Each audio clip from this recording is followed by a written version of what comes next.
منظر اسی عدالت کا تھا اور گواہوں والے کٹہرے میں مقتول کی بیوہ الماس بڑے طمطراق سے کھڑی تھی۔ اس نے نہایت ہی قیمتی اور عمدہ قسم کا لباس زیب تن کر رکھا تھا۔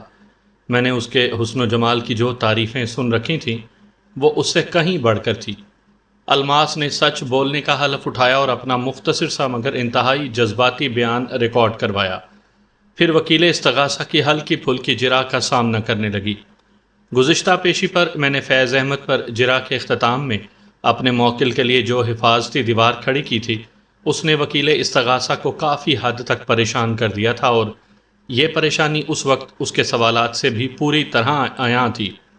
وہ اپنے حصے کا کام نمٹا کر فارغ ہوا تو میں جج کی اجازت حاصل کرنے کے بعد وٹنس باکس کے قریب پہنچ گیا۔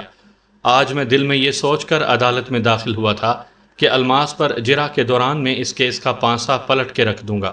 مقتول ضعیف کی جوان بیوہ دلکشی اور دلربائی میں اپنا ثانی نہیں رکھتی تھی۔ میں چند لمحات تک بڑی محویت سے اس کی آنکھوں میں جھانکتا رہا، پھر واپس آ گیا اور کھنکار کر گلا صاف کرتے ہوئے جرح کا آغاز کر دیا۔ بیگم اشفاق، میں نے شروع ہی سے اسے کڑے ہاتھوں لیا، کیا یہ سچ ہے کہ مقتول سے شادی سے پہلے آپ فضائی میزبانی فرمایا کرتی تھیں؟ عبدالرؤف نے جہاں دیگر معلومات مجھے مہیا کی تھیں وہیں مقتول کی خوبصورت بیوہ الماس کے بارے میں بھی بہت کچھ بتایا تھا۔ وہ میرے اس غیر متوقع اور اچانک سوال پر تھوڑا سا جزبز ہو کر رہ گئی، تاہم سوال کا جواب دینا بھی لازم تھا، اس لیے معتدل لہجے میں بولی، جی ہاں، یہ سچ ہے، میں ایک معروف ایئر لائن میں ایئر ہوسٹس ہوا کرتی تھی۔ اشفاق کا اکثر و بیشتر ملک سے باہر آنا جانا ہوتا تھا۔ ہمارے درمیان پہلی دوستی ہوئی، لیکن جلد ہی ہمیں یہ احساس ہو گیا کہ ہم ایک دوسرے سے محبت کرنے لگے ہیں۔ اگرچہ ہماری عمروں میں بہت زیادہ تفاوت تھا، لیکن جب اشفاق نے مجھے شادی کی پیشکش کی تو میں انکار نہ کر سکی۔ میری محبت نے مجھے مجبور کر دیا۔ وہ لمحے بھر کو متوقف ہوئی، پھر اضافہ کرتے ہوئے کہا، یہ تو آپ نے سنا ہی ہوگا کہ محبت پر کسی کا زور نہیں چلتا۔ اس کے الفاظ کا کھوکھلا پن پوری طرح عیاں تھا۔ وہ اداکاری کے ذریعے صورتحال کو قابو میں رکھنے کی کوشش میں تھی۔ میں نے اس کا بیان توجہ سے سماعت کیا اور اس کے خاموش ہونے پر کہا، ہاں، میں نے یہ سن رکھا ہے کہ محبت پر کسی کا زور نہیں چلتا، البتہ یہ جب چاہے اور جس پر چاہے زور چلا سکتی ہے، اور میرا خیال ہے آپ کے معاملے میں کچھ ایسا ہی ہوا ہے۔ وہ میرے طنز کی گہرائی تک پتہ نہیں پہنچی تھی یا نہیں پہنچی، البتہ ایک خاص قسم کی جذباتی کیفیت میں وہ غیر ارادی طور پر اپنا زیریں ہونٹ کاٹنے لگی۔ میں جرح کے سلسلے کو آگے بڑھاتے ہوئے بولا، الماس صاحبہ، مقتول A&A نامی جو ٹریڈنگ کمپنی چلاتا تھا، کیا اس میں آپ کا بھی کچھ حصہ ہے؟ جی ہاں، میں اس بزنس میں 49% کی پارٹنر ہوں، اس نے جواب دیا۔ A&A دراصل اشفاق اینڈ الماس کا مخفف ہے۔ یہ ٹریڈنگ کمپنی اشفاق نے شادی کے بعد میری محبت میں قائم کی تھی اور مجھے اس میں برابر کا شریک رکھا تھا۔ اس سے پہلے وہ ایک اور بزنس کرتے تھے، بلکہ اب بھی وہ بزنس چل رہا ہے۔ دونوں بزنس کا اسٹاف بھی مشترکہ ہے۔ آپ کی باتوں سے تو اندازہ ہوتا ہے مقتول آپ سے بے پناہ محبت کرتا تھا، اس میں کوئی شک نہیں۔ وہ بڑے خفیف انداز میں اپنی زلفوں سے کھیلتے ہوئے بولی، اور یہ معاملہ دو طرفہ تھا۔ میں نے پوچھا، وقوعہ سے لگ بھگ 3 ماہ قبل ڈاکٹر خاور نامی ایک شخص آپ کے بنگلے میں آ کر مہمان ہوا تھا، کیا وہ اب تک وہیں رہائش پذیر ہے؟ جی ہاں، ڈاکٹر خاور ابھی تک میرے بنگلے میں رہ رہا ہے، وہ بڑی بہادری سے بولی۔ پھر وضاحت ضروری سمجھتے ہوئے کہا، ڈاکٹر خاور دراصل اشفاق کے ایک مرحوم دوست داور کا چھوٹا بھائی ہے۔ ان لوگوں کی فیملی سکھر میں آباد ہے۔ ایک روز اشفاق نے مجھ سے پوچھا کہ خاور کراچی میں آ کر جاب کرنا چاہتا ہے، کیا ہم اسے اپنے بنگلے میں رکھ لیں؟ اشفاق کی زبانی میں خاور کی فیملی اور ان کے حالات سے بخوبی آگاہ ہو چکی تھی۔ کسی زمانے میں داور نے اشفاق پر کوئی احسان کیا تھا۔ اشفاق نے ہمیشہ اس احسان کو یاد رکھا اور گاہے بگاہے اس کا تذکرہ بھی کرتا رہتا تھا۔ مجھے یہ معلوم تھا کہ آج کل ان کے مالی حالات گڑبڑ ہیں۔ کسی زمانے میں سکھر میں ان کے ٹھاٹ باٹ ہوا کرتے تھے، سیاست کی منہ زور آندھی نے وہ ساری شان و شوکت ختم کر دی تھی۔ اس وقت فیملی کو واقعی اشفاق کی مدد کی ضرورت تھی، چنانچہ میں نے اشفاق کے استفسار کے جواب میں کہہ دیا کہ ہم اس وسیع و عریض بنگلے میں صرف 2 افراد ہی تو رہتے ہیں، بلکہ بالائی منزل تو بالکل خالی پڑی ہوئی ہے۔ تم خاور کو کراچی بلا لو اور اسے کسی اچھے سے ہسپتال میں بھی سیٹ کروا دو۔ اس وقت ان لوگوں کو تمہاری مدد کی ضرورت ہے۔ ڈاکٹر خاور ہمارے بنگلے کی بالائی منزل پر رہ لے گا۔ چنانچہ وہ سکھر سے یہاں منتقل ہو گیا۔ اور اب تک یہیں منتقل ہے، میں نے بے خیالی کے سے انداز میں کہا۔ الماس نے کٹہرے میں کھڑے کھڑے ایک پاؤں کا بوجھ دوسرے پاؤں پر منتقل کیا، تاہم میرے اس مختصر تبصرے پر کچھ کہنا ضروری نہ سمجھا اور خاموش نظر سے مجھے دیکھتی رہی۔ میں نے اپنے کام کو آگے بڑھاتے ہوئے سوال کیا۔ اب میں نے سوالات کے زاویے کو خاصا ترچھا کر لیا تھا اور یہ موقع کی ضرورت بھی تھی۔ بیگم اشفاق، آپ کی میرے موکل سے کیا دشمنی ہے؟ میں اس چھوٹے آدمی سے کیوں دشمنی کروں گی؟ وہ تڑق کر بولی۔ اس کا مطلب ہے آپ کی اس سے دوستی ہے؟ میں نے اس کی آنکھوں میں دیکھتے ہوئے سوال کیا۔ وہ بفرے ہوئے انداز میں بولی، آپ کیسی باتیں کرتے ہیں وکیل صاحب؟ کیا یہ شخص اس قابل ہے کہ میں اس سے دوستی یا دشمنی رکھوں؟ وہ یکدم غصے میں آ گئی تھی۔ میں نے ٹھہرے ہوئے انداز میں کہا، میں یہ بات اس لیے کہہ رہا ہوں کہ آپ کی نشاندہی بلکہ ایما پر پولیس میرے موکل کی تلاش میں نکلی تھی۔ جو حالات و واقعات اس وقت درپیش تھے، میں نے انہی کی روشنی میں پولیس کو گائیڈ کرنے کی کوشش کی تھی۔ وہ برہمی سے بولی، میری جگہ کوئی اور بھی ہوتا تو اس سچویشن میں یہی کرتا۔ سچویشن، حالات و واقعات، میں نے بڑبڑانے والے انداز میں زیر لب دہرایا، پھر روئے سخن استغاثہ کی معزز گواہ مقتول کی بیوہ الماس کی طرف پھیرتے ہوئے کہا، بیگم اشفاق، وقوعہ کے روز آپ نے دوپہر کے بعد فون کر کے دفتر سے ملزم کو گاڑی سمیت بنگلے پر بلا لیا تھا۔ کیا آپ کو اس سے کوئی ضروری کام پڑ گیا تھا؟ جی ہاں، ڈاکٹر خاور کو اس روز گاڑی کی اشد ضرورت پیش آ گئی تھی، اس نے جواب دیا۔ میری اپنی گاڑی مکمل چیک اپ اور سروس کے لیے گیراج گئی ہوئی تھی، اس لیے میں نے اشفاق کو فون کر کے اس کی گاڑی اور ڈرائیور کو بلا لیا تھا۔ آپ کے استعمال میں کون سی گاڑی ہے؟ میں اپنی گاڑی ہی استعمال کرتی ہوں۔ میں گاڑی کا میک اپ پوچھ رہا ہوں۔ ٹویوٹا کرولا۔ اور مقتول کی گاڑی کا میک؟ سنی، اس نے مختصر سا جواب دیا۔ میں نے پوچھا کہ آپ کو یہ بات معلوم تھی کہ دفتر سے روانہ کرتے وقت مقتول نے ملزم کو ہدایت کر دی تھی کہ وہ شام میں اسے لینے نہ آئے؟ اس کی کسی دوست سے اہم میٹنگ تھی جس میں تاخیر ہو جانا لازمی بات تھی۔ مقتول نے کہا تھا کہ وہ خود ہی کسی طرح واپس آ جائے گا۔ نہیں، میرے علم میں ایسی کوئی بات نہیں تھی، وہ نفی میں سر ہلاتے ہوئے بولی۔ لیکن اپنی موت سے چند منٹ قبل مقتول نے ملزم سے یہ کہا تھا کہ وہ صبح بنگلے سے نکلتے وقت اپنی اس میٹنگ کے بارے میں آپ کو بتا چکا تھا۔ میں نے ایک ایک لفظ پر زور دیتے ہوئے کہا، اور یہ اندیشہ بھی ظاہر کیا تھا کہ اسے واپسی میں دیر ہو جائے گی۔ وہ میری آنکھوں میں دیکھتے ہوئے بولی، اشفاق نے مجھ سے ایسی کوئی بات نہیں کہی تھی۔ شام میں جب کہ ملزم ڈاکٹر خاور کے ساتھ گھر سے باہر گیا ہوا تھا تو اشفاق کا فون آ گیا اور اس نے مجھ سے کہا کہ اگر ملزم 7 بجے سے پہلے واپس آ جائے تو میں اسے دفتر بھیج دوں۔ وہ لمحے بھر کو رکی، پھر اضافہ کرتے ہوئے کہا، جہاں تک اشفاق کے اس کی موت سے قبل کسی بیان کی بات ہے تو میں اس سلسلے میں یہی کہوں گی کہ یہ ملزم کے ذہن کی اختراع ہے۔ اس بات کو ثابت نہیں کیا جا سکتا کہ اشفاق نے ملزم سے ایسا کچھ کہا تھا۔ یہ شخص دروغ گوئی بھی تو کر سکتا ہے۔ بات ختم کرتے ہی اس نے ایکیوزڈ باکس میں کھڑے ملزم کی جانب اشارہ کیا۔ میں نے قدرے بلند آواز میں کہا، اس بات کو یقیناً ثابت کیا جا سکتا ہے۔ الماس نے ہراساں نظر سے میری طرف دیکھا۔ میں نے پورے اعتماد لہجے میں اپنی بات کو آگے بڑھایا، اگر یہ حقیقت بند کمرے میں ہونے والی مقتول اور ملزم کی گفتگو تک محدود رہتی تو دوسری بات تھی۔ آپ یہ کہہ کر جان چھڑا سکتی تھی کہ ملزم اول درجے کا جھوٹا ہے اور مقتول سے تصدیق ممکن نہیں، لیکن میں نے ڈرامائی انداز میں توقف کیا، پھر سلسلہ کلام کو جاری رکھتے ہوئے کہا، لیکن 2 گواہ ایسے بھی موجود ہیں جو اس بات کی شہادت دے سکتے ہیں۔ ایک استغاثہ کا گواہ فیض احمد، جو وقوعہ کے روز دیگر اسٹاف کے چھٹی کر جانے کے باوجود بھی دفتر میں موجود تھا، اور اس لیے موجود تھا کہ اس روز مقتول کو دیر تک دفتر میں بیٹھنا تھا۔ مقتول کی اپنے ایک طبیب دوست حکیم طیب نادری سے خصوصی ملاقات پر ایک اہم میٹنگ تھی۔ جب ملزم کم و بیش 10 منٹ کم 7 پر مقتول کو لینے دفتر پہنچا تو فیض احمد نے اس سے کہا تھا کہ وہ مقتول کو لینے کیوں آ گیا۔ مقتول نے دراصل فیض احمد کو بھی بتا رکھا تھا کہ ملزم اسے لینے نہیں آئے گا۔ فیض احمد کی حیرت بھرے استفسار پر ملزم نے فون کے حوالے سے وضاحت کرنا چاہی کہ مقتول نے اپنی بیگم کو فون کر کے اسے 7 بجے دفتر پہنچنے کو کہا ہے، تو فیض احمد نے ایسے کسی فون کی تصدیق نہیں کی۔ میں نے سانس لینے کی غرض سے لمحاتی توقف کیا، پھر آگے بڑھتے ہوئے کہا، دوسرا گواہ اس معاشرے کا ایک معزز شخص اور مقتول کا معالج خصوصی حکیم طیب نادری ہے۔ اس مسئلے پر میری حکیم صاحب سے تفصیلی بات ہو چکی ہے۔ یہ جملہ میں نے دانستہ اپنی بات کو زیادہ مؤثر بنانے کے لیے شامل کیا تھا، ورنہ حکیم صاحب سے میری نہیں بلکہ سماجی کارکن عبد الرؤف کی ملاقات ہوئی تھی۔ اگر عدالت گواہی کی ضرورت محسوس کرے گی تو میں حکیم صاحب کو یہاں لانے کا بندوبست کر دوں گا۔ وہ بیان دیں گے کہ وقوعہ کے روز ان کی مقتول سے کس قسم کی ملاقات طے تھی، اور یہ بھی واضح کریں گے کہ اس روز مقتول کو حکیم صاحب کے ساتھ ہی دفتر سے اٹھ کر گھر جانا تھا، مگر کسی ہنگامی صورتحال کے باعث وہ ملاقات نہ ہو سکی۔ ان حقائق کی روشنی میں یہ ممکن نہیں رہتا کہ مقتول آپ کو فون کر کے ڈرائیور کو 7 بجے دفتر بھیجنے کی بات کرے۔ کیا اس سلسلے میں آپ کوئی وضاحت کرنا پسند فرمائیں گی؟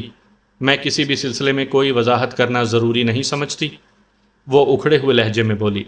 اشفاق نے فون کر کے گاڑی بھیجنے کے لیے کہا اور میں نے ملزم کو دفتر بھیج دیا۔ وہاں دفتر میں کیا واقعات پیش آئے ان سے مجھے کوئی غرض نہیں، صرف آپ کے انکار کرنے سے بات نہیں بنے گی بیگم اشفاق، میں نے ایک ایک لفظ پر زور دیتے ہوئے کہا۔ غرض تو آپ کو رکھنا پڑے گی، ابھی آپ نے میرے بہت سے کڑے سوالات کے جواب بھی دینے ہیں۔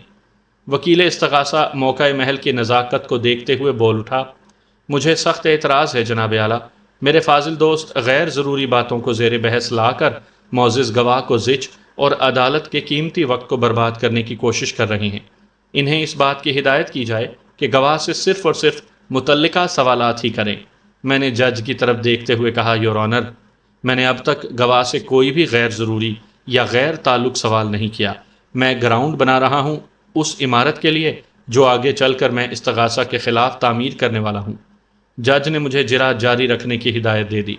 میں نے مقتول کی بیوہ الماس سے سوال کیا، وقوعہ کے روز فیض احمد نے فون کر کے آپ کو مقتول کے قتل کی اطلاع دی تھی اور آپ فوراً دفتر پہنچ گئی تھی۔ پھر آپ کی ہدایت پر فیض احمد نے متعلقہ تھانے فون کر کے پولیس کو بلایا تھا۔ میں نے لمحاتی توقف کے بعد دوبارہ بولنا شروع کر دیا۔ اس کیس کا تفتیشی افسر مسٹر حمید شاہ اس وقت عدالت کے کمرے میں موجود ہے۔ تفتیش کے دوران اور اس کے بعد بھی اب تک آپ کی اس سے کئی مرتبہ ملاقات ہو چکی ہے، لیکن حیرت کی بات یہ ہے کہ آپ نے اپنے سب سے زیادہ ہمدرد سے اس کیس کے ایک نہایت ہی اہم پہلو کو پوشیدہ رکھا ہوا ہے۔ کیوں؟ آخر کیوں؟ کون سا پہلو؟ وہ بے ساختہ چلا اٹھی۔ میں نے تفتیشی افسر کی طرف معنی خیز انداز میں دیکھا، پھر گواہ کی جانب متوجہ ہوتے ہوئے کہا، وقوعہ کے روز جب ملزم دفتر سے رخصت ہو گیا تو 15 منٹ بعد حکیم طیب نادری کا فون آ گیا۔ حکیم صاحب نے مقتول سے معذرت کی کہ وہ کسی ایمرجنسی کے باعث آج اس سے ملنے نہیں آ سکیں گے۔ اس فون کے بعد مقتول دفتر سے اٹھنے کا ارادہ کر ہی رہا تھا کہ ہائی ویلاسٹی کوریئر کمپنی کا ایک فعال نمائندہ کوئی پیکٹ ڈیلیور کرنے وہاں پہنچ گیا، اور اسی نمائندے نے مقتول کے کمرے کا چکر لگانے کے بعد یہ انکشاف کیا کہ وہ کسی اور ہی دنیا کا باسی ہو چکا ہے۔ بہرحال میں نے دانستہ جملہ ادھورا چھوڑ کر تھوڑا توقف کیا، پھر اضافہ کرتے ہوئے کہا، فیض احمد نے آپ کو اس نمائندے کی ہنگامی آمد اور طوفانی شد کے بارے میں تفصیلاً بتا دیا تھا، لیکن آپ نے اسے تاکید کی کہ یہ بات پولیس تک نہیں پہنچنی چاہیے، اور واقعی یہ بات گزشتہ پیشی تک سب سے پوشیدہ تھی۔ وہ تو میری جرح کے آگے گواہ فیض احمد کو اپنی زبان پر کنٹرول نہیں رہا اور انہوں نے حقیقت احال اگل دی۔ بعد ازاں جج کے استفسار پر گواہ فیض احمد نے بھری عدالت میں یہ اقرار کیا کہ انہوں نے آپ کی وجہ سے یہ بات پولیس تک نہیں جانے دی تھی، آپ نے فیض احمد کو منع کر دیا تھا۔ اس صورتحال کے پیش نظر میں وہ جھوٹا ہے، بکواس۔ میری بات مکمل ہونے سے پہلے ہی وہ چیخ اٹھی، اس نے وقوعہ کے روز مجھ سے کوریئر کمپنی کے کسی نمائندے کا تذکرہ نہیں کیا تھا۔ یہ کہانی اس نے بعد میں گھڑی ہے۔ اگر وہ مجھے بتا دیتا تو میں اس بات کو چھپانے کے لیے اسے پابند کیوں کرتی؟ میرا کسی کوریئر کمپنی سے کیا واسطہ؟ میں ایسا کیوں کروں گی؟ اس کی ضرورت کیا پڑی ہے مجھے؟ کیا کروں گی میں ایسا کر کے؟ غصے کی شدت اور جذبات کی حدت نے اسے قابو سے باہر کر دیا تھا۔ میں نے اس کی برہمی اور جاہ و جلال کو درخور اعتنا نہ سمجھتے ہوئے جارحانہ انداز میں کہا، بیگم اشفاق، آپ جس شخص کو جھوٹا اور بکواس کہہ رہی ہیں وہ 20 سال سے مقتول کے ساتھ منسلک تھا اور کمپنی کے خارجی و داخلی امور میں اس کی شمولیت اور مشاورت کو ناگزیر سمجھا جاتا تھا۔ مقتول اس پر اندھا اعتماد کرتا تھا اور وہ بھی مقتول کے ہزارہا سرے بستہ رازوں کا امین تھا، بشمول حکیم طیب نادری سے علاج والا راز۔ اتنا کہہ کر میں تھوڑی دیر کے لیے خاموش ہوا۔ حاضرین عدالت پر ایک طائرانہ نظر ڈالی اور بآواز بلند دوبارہ بولنا شروع کر دیا، انسان اگر جھوٹ بولتا ہے یا کسی حقیقت کو چھپانے کی کوشش کرتا ہے تو اس کے پیش نظر کوئی نہ کوئی بڑا فائدہ ضرور ہوتا ہے، یا پھر وہ کسی عظیم نقصان سے بچنے کے لیے یہ رویہ اپناتا ہے۔ اب ہم آپ کا اور فیض احمد کا جائزہ لیتے ہیں۔ میں ایک مرتبہ پھر لمحاتی توقف کرنے لگا، ایک گہری اور طویل سانس خارج کی اور بڑے منطقی اور مدلل انداز میں بولنا شروع کیا۔ اگر فیض احمد نے ہائی ویلاسٹی کوریئر کمپنی کے نمائندے کے حوالے سے جھوٹ بولا ہے تو دیکھنا پڑے گا کہ اس دروغ گوئی نے اسے کیا فائدہ پہنچایا یا کس بڑے نقصان سے بچایا۔ کیس کو عدالت میں لگے ہوئے 8 ماہ سے زیادہ عرصہ ہو گیا ہے، لیکن فیض احمد کے حوالے سے ہمیں کسی بھی متذکرہ بالا سوال کا جواب نہیں ملتا، جبکہ اگر ہم آپ کا جائزہ لیں تو آپ بڑے مزے میں دکھائی دیتی ہیں۔ آپ نے کوریئر کمپنی والے نمائندے کی حقیقت کو چھپا کر بہت کچھ حاصل کر لیا۔ یہ کیا بکواس ہے؟ وہ غصے کی شدت سے چلائی۔ آپ نے مجھے کیا سمجھ رکھا ہے؟ آپ کو معلوم نہیں میں کتنی طاقتور اور بارسوخ ہوں۔ آپ جیسے 2 ٹکے کے وکیلوں کو تو میں چٹکیوں میں اڑا سکتی ہوں۔ میں اس کے منہ سے باقاعدہ کف خارج ہونے لگی۔ میں بڑی دلچسپی اور خاموشی سے اس کی ہذیانی کیفیت سے لطف اندوز ہونے لگا، لیکن وکیل استغاثہ میری تقلید میں خاموش رہ سکتا تھا اور نہ ہی یہ اس کے لیے حز اٹھانے کے لمحات تھے، لہٰذا وہ پورے تمطراق سے اس کی مدد کو لپکا۔ چیخ سے مشابہ آواز میں اس نے اعتراض جڑ دیا، آبجیکشن یور آنر، وکیل صفائی حد سے تجاوز کر رہے ہیں۔ یہ تو سیدھا سیدھا معزز گواہ کے کردار پر کیچڑ اچھالنے والی بات ہے۔ میں نے ایسی کوئی کوشش نہیں کی جناب، میں نے دونوں ہاتھ پھیلا کر جج کو دکھاتے ہوئے کہا۔ میرا انداز ایسا ہی تھا جیسے میں یہ ظاہر کرنے کی صحیح کر رہا ہوں کہ میرے ہاتھ آلودہ نہیں ہیں۔ اپنی بات کو آگے بڑھاتے ہوئے میں نے قدرے تیز آواز میں کہا، حقائق کو سامنے لانے پر کسی قسم کی کوئی پابندی عائد نہیں کی جا سکتی۔ آپ کون سے حقائق سامنے لا رہے ہیں؟ غصے کی شدت نے جوان بیوہ کو چیخنے پر مجبور کر دیا۔ یوں محسوس ہو رہا تھا جیسے وکیل استغاثہ والا کارنر بنفس نفیس اسی نے سنبھال لیا ہو۔ دھاڑ سے مشابہ آواز میں مستفسر ہوئی، کیا اس قسم کی بیہودہ گوئی کو آپ وکالت کا نام دیتے ہیں؟ آپ کو میری طاقت کا اندازہ نہیں ہے۔ اگر میں مخالفت پر اتر آئی تو آپ کہیں نظر بھی نہیں آئیں گے۔ ناکامی اور جھنجھلاہٹ کی شدت نے اس کے حواس کو مختل کر کے رکھ دیا تھا۔ اگر وہ اس وقت پوری طرح ہوش میں ہوتی تو اتنے غیر محتاط الفاظ استعمال نہ کرتی۔ مخالفین کی کمزوریوں سے فائدہ اٹھانا جیت کے بہت قریب لے آتا ہے۔ اگر میں اس موقع کو کیش نہ کرتا تو یہ ایک حماقت ہوتی، لہٰذا مقتول کی دلکش بیوہ کی گہری آنکھوں میں آنکھیں ڈالتے ہوئے ٹھہرے ہوئے لہجے میں کہا، اس لہجے میں طنز کی بھرپور کاٹ شامل تھی، بیگم اشفاق علی، آپ کی طاقت کا اندازہ مجھے بخوبی ہو رہا ہے۔ پھر میں نے روئے سخن جج کی جانب موڑتے ہوئے اضافہ کیا، یور آنر، گواہ کے سنگین الفاظ میرے لیے خطرناک دھمکی موجود رکھتے ہیں۔ میں معزز عدالت سے درخواست کروں گا کہ اگر میرے ساتھ کسی قسم کا کوئی حادثہ پیش آ جائے تو اس کا ذمہ دار صرف اور صرف مقتول اشفاق علی کی بیوہ کو سمجھا جائے۔ میں جملہ ادھورا چھوڑ کر استغاثہ کی گواہ الماس کو تکنے لگا۔ جج نے مجھ سے مخاطب ہوتے ہوئے استفسار کیا، بیگ صاحب، آپ اپنے موکل کے حق میں جو دلائل دے رہے تھے وہ سلسلہ ادھورا رہ گیا ہے، کیا اس بارے میں آپ کو کچھ کہنا ہے؟ جج کے اس سوال سے میری حماقت جھلکتی تھی۔ میں دوبارہ سرگرم ہو گیا اور بآواز بلند دلائل کے سلسلے کو آگے بڑھاتے ہوئے بولنا شروع کیا۔ جناب اعلیٰ، میں نے جج کو دیکھتے ہوئے کہا، اب تک معزز عدالت کے سامنے جو حالات و واقعات پیش کیے گئے ہیں ان کی روشنی میں میرا موکل سراسر بے گناہ دکھائی دیتا ہے۔ جو باتیں اب تک سامنے لائی جا چکی ہیں میں ان کو دہرا کر معزز عدالت کا قیمتی وقت برباد نہیں کروں گا۔ استغاثہ کی کمزور رپورٹ اور تفتیشی افسر کے ادھورے جوابات نے سب کچھ عیاں کر دیا ہے۔ یہاں پر میں نہایت ہی اہم پوائنٹس کا ذکر کروں گا۔ میں لمحہ بھر کو متوقف ہوا تو بشمول وکیل استغاثہ سب کی نظریں مجھ پر ٹک گئیں۔ میں نے کھنکار کر گلا صاف کیا اور دفاع کے عمل کو آگے بڑھاتے ہوئے کہا، جناب اعلیٰ، وقوعہ کے روز ملزم ڈاکٹر خاور کے ساتھ گاڑی میں بیٹھ کر اسے مختلف علاقوں میں گھماتا رہا تھا اور شام کو 6 بجے وہ نارتھ ناظم آباد کے ایک بنگلے پر پہنچے تھے۔ ڈاکٹر خاور کی ہدایت پر ملزم اسے مذکورہ بنگلے پر چھوڑ کر واپس آ گیا تھا۔ ملزم کی نشاندہی اور میری تحقیق کے مطابق مذکورہ بنگلے میں باقاعدہ کوئی فیملی آباد نہیں، بلکہ عمران علی نامی ایک نوجوان اکیلا رہتا ہے جو کسی کوریئر کمپنی میں ملازم ہے۔ ہائی ویلاسٹی کوریئر کمپنی نہیں، ہائی ویلاسٹی ایک فرضی نام تھا۔ میں لمحہ بھر کو رکا، پھر اپنے دلائل کو آگے بڑھاتے ہوئے کہا، عمران علی نامی یہ نوجوان حلیے وضع قطع اور قد کاٹ کی رو سے ہائی ویلاسٹی کوریئر کمپنی کے اسی نمائندے سے گہری مطابقت رکھتا ہے جو وقوع کے روز مقتول کے لیے کوئی بڑا سا پیکٹ لے کر اس کے دفتر پہنچا تھا۔ میں تفتیشی افسر کو دعوت دوں گا کہ وہ ڈاکٹر خاور اور عمران علی کے درمیان استوار دوستانہ روابط کی حقیقت جاننے کی کوشش کرے۔ انشاءاللہ اس سے اچھے نتائج برآمد ہوں گے۔ میں سانس لینے کے لیے تھوڑی دیر کو رکا، پھر اضافہ کرتے ہوئے کہا، یور آنر، میرا موکل اس امر کی روشنی میں مکمل طور پر بے گناہ ثابت ہو جاتا ہے کہ وقوع کے روز جب وہ جائے وقوع سے رخصت ہوا تو مقتول زندہ تھا۔ نہ صرف زندہ تھا بلکہ اس کی استغاثہ کے گواہ فیض احمد اور حکیم طیب نادری سے بات بھی ہوئی تھی۔ حالات و واقعات کے مطابق ملزم 7:15 بجے جائے واردات سے رخصت ہو گیا تھا۔ حکیم صاحب نے 7:30 بجے فون کر کے مقتول کو بتایا کہ وہ ملاقات کے لیے نہیں آ سکے گا، یعنی 7:30 بجے تک مقتول زندہ تھا۔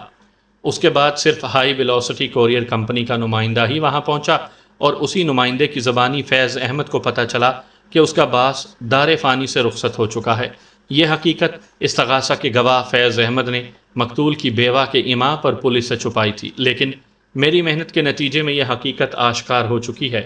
اگر استغاثہ واقعی مقتول کے قاتل تک پہنچنا چاہتا ہے تو اسے ہائی ویلوسٹی یعنی تیز رفتاری سے ڈاکٹر خاور اور عمران علی پر کام کرنا چاہیے اور مقتول کی بیوہ کو بھی نظر انداز نہیں کرنا چاہیے۔ مجھے مجھے مجھے کیوں؟ گواہوں والے کٹہرے میں کھڑی الماس حلق کے بل چلا اٹھی۔ میرا اس معاملے سے کیا تعلق ہے؟ آپ مجھے ڈاکٹر کے ساتھ کیوں نتھی کر رہے ہیں؟ گھبراہٹ اور جذبات کی شدت سے اس کی آواز گھٹ کر رہ گئی۔ میں نے مضبوط لہجے میں کہا، آپ کو اس معاملے میں اس لیے نتھی کیا جا رہا ہے کہ آپ نے استغاثہ کے گواہ فیض احمد کو ایک سنگین جھوٹ بولنے پر مجبور کیا ہے۔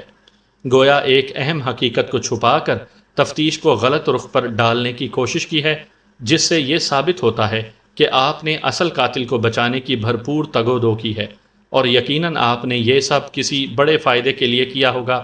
میں بیگ کے بچے، میں تمہاری تو ایسی کی تیسی کر دوں گی، الماس نے پھونکار سے مشابہ آواز میں کہا۔ اگر تم نے مزید کوئی بکواس کی تو میں تمہارا منہ نوچ لوں گی۔ تم میری آرڈر آرڈر۔ اسی لمحے جج کی گمبھیر آواز عدالت کے کمرے میں گونج اٹھی۔ وہ براہ راست استغاثہ کی گواہ الماس سے مخاطب تھا۔ بی بی، اپنی زبان کو قابو میں رکھو، ورنہ میں توہین عدالت کے جرم میں تمہیں سیدھا جیل بھجوا دوں گا۔ ضعیف مقتول کی جوان بیوہ کے ابال میں تھوڑی کمی واقع ہوئی اور وہ چڑھی ہوئی سانسوں کے ساتھ معاندانہ نظر سے مجھے گھورنے لگی۔ میں نے اپنا فرض نبھاتے ہوئے استغاثہ کے تابوت میں آخری کیل ٹھونکنے کا فیصلہ کر لیا اور عبدالرؤوف سے حاصل ہونے والی معلومات کی روشنی میں کہا، الماس صاحبہ، ابھی تھوڑی دیر پہلے معزز عدالت کے روبرو آپ نے بتایا ہے کہ ڈاکٹر خاور کے مالی حالات بہت خراب تھے۔ کسی زمانے میں اس کا جو خاندانی ٹھاٹ باٹ تھا وہ اب قصہ پارینہ بن کر رہ گیا ہے، یہاں تک کہ ڈاکٹر خاور کی فیملی کو مقتول کی مدد کی سخت ضرورت تھی۔ چنانچہ اسی مدد کے خیال سے مقتول نے ڈاکٹر خاور کو اپنے پاس کراچی بلا لیا تھا۔ میں لمحہ بھر کو رکا، پھر سلسلہ کلام کو آگے بڑھاتے ہوئے کہا، اس وقت عدالت میں جس کیس کی سماعت ہو رہی ہے وہ وقوع 19 مئی کا ہے۔ میں اس بات کو ثابت کر سکتا ہوں کہ ڈاکٹر خاور نے 10 جون کو یونیورسٹی روڈ پر ایک پلاٹ خریدا تھا۔ رقم کی مد میں اس نے 60,000 روپے ادا کیے تھے۔ کیا اضافی 10,000 روپے آپ نے اسے دیے تھے؟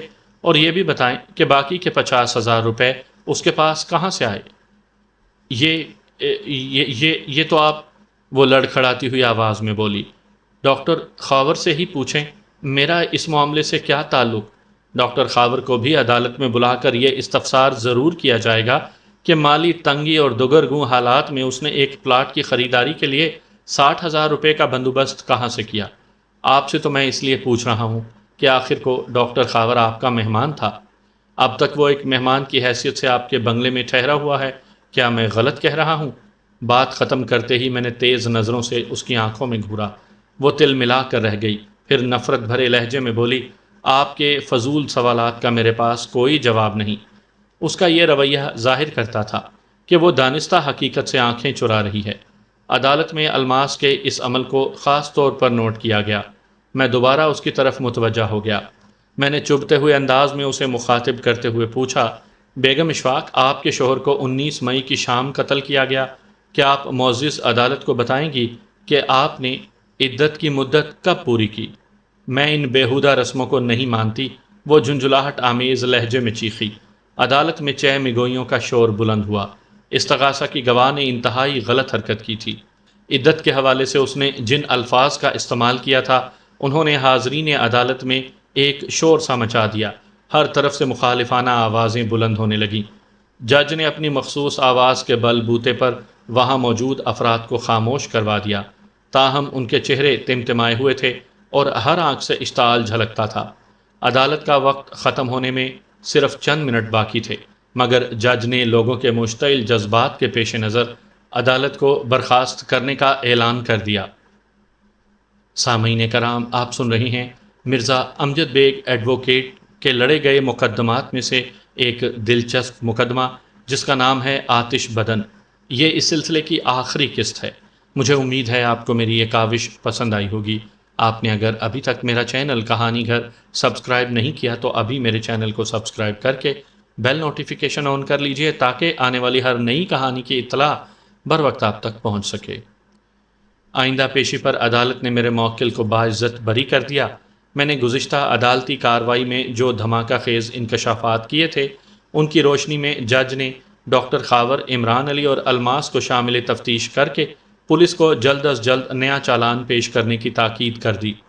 اس نئے چالان کے نتیجے میں جو حقائق سامنے آئے ہوں گے ان کی تفصیل میں جانے کی ضرورت نہیں۔